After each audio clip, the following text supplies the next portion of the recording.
Selamat malam, Shalom Bapak Ibu, Saudara sekalian. Malam ini mari kita renungkan bahwa sebenarnya setiap anak-anak Bapa di surga pasti bisa mendengar suara Tuhan.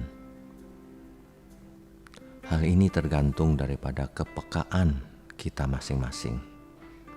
Bukan suara Tuhan yang tidak berbicara, tetapi seringkali manusianya yang tidak peka. Mengapa demikian?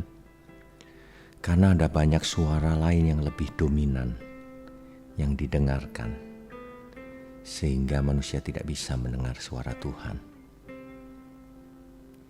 Seringkali manusia mengharapkan Tuhan bicara secara audible, artinya yang bisa didengar telinga. Memang Tuhan juga bicara secara audible, itu benar. Tetapi sesuai dengan firman Tuhan, Tuhan bicara dengan berbagai macam cara. Melalui tanda-tanda, melalui mimpi bisa juga, melalui seseorang, melalui berbagai kejadian. Bahkan kalau seseorang sudah peka sekali, ia akan melihat suatu isyarat dari Tuhan. Misalnya begini Bapak Ibu, seorang pasangan yang sedang pacaran, atau suami istri lebih tepatnya.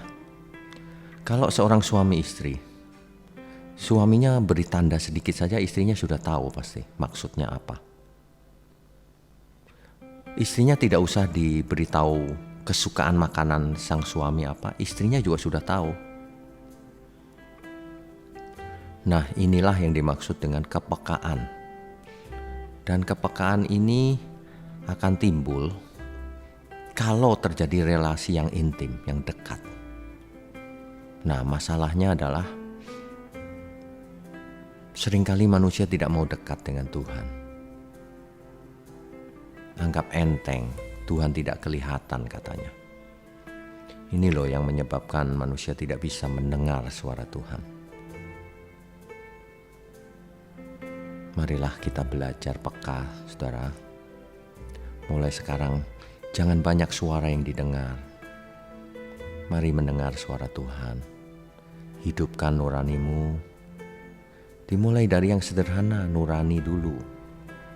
Nanti ketika kita melakukan firman, dari hari ke hari, bulan ke bulan, tahun ke tahun, maka tidak terasa kita akan semakin peka. Peka kehendak Tuhan bahkan. Ketika kita tidak mendengar suara Tuhan, tapi kita mengerti kehendak Tuhan. Jadi tanpa diperintah pun kita akan melakukan kehendak Tuhan. Inilah ciri iman yang dewasa, anak yang sudah dewasa.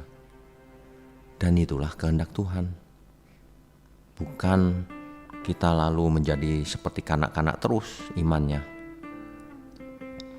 Mari saudara belajar peka. Makanya tidak boleh punya keinginan banyak, ambisi pribadi. Mari fokuskan hidup kita untuk Tuhan. Segala yang kita lakukan di rumah, di kantor, bisnis, atau pelayanan di gereja, mari kita persembahkan untuk Tuhan. Selamat beristirahat, saudara. Tuhan Yesus memberkati kita semua. Amin.